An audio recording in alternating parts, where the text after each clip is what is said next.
né? Uhum. E aí a gente encontra, né, e a sociedade, né, a pandemia e a ciência, como que a sociedade está vendo a ciência, né? E aí a gente é obrigado a citar a pandemia, porque a gente vê muito negacionismo, realmente, porém, eu acho que a gente não pode se apressar, né, a analisar essa questão do negacionismo, né? Então, se a gente pegar, por exemplo, o que eu já falei aqui da ciência, né, lá na Nature, o editor, ele fala do cientista sair da sua bolha, né? Então, se a gente pensar que as universidades, elas meio que foram se isolando, aí a resposta para a sua pergunta é que os cientistas estamos pecando, né? Nós estamos pecando nessa questão. Porém, eu acho que ela é bem complexa e a gente tem que levar em consideração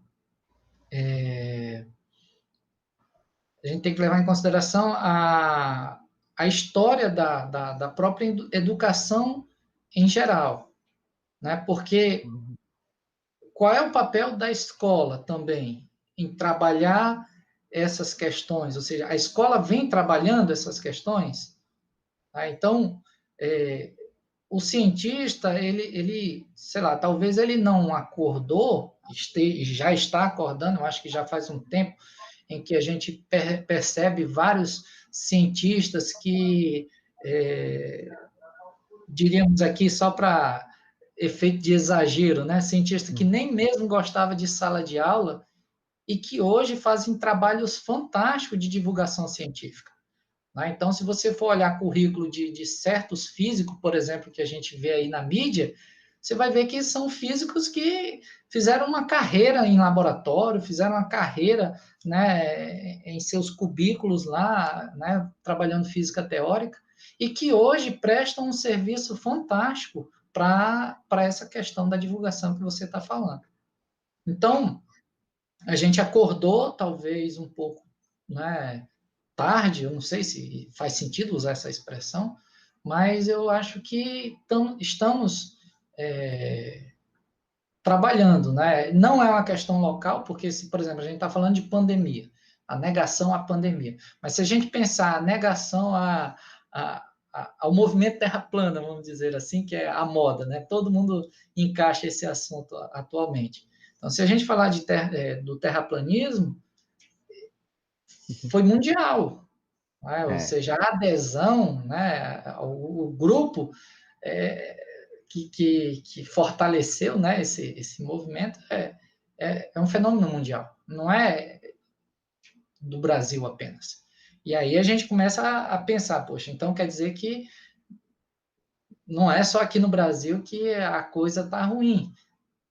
Pensar em terra plana também achou espaço nos Estados Unidos, também achou espaço na Europa.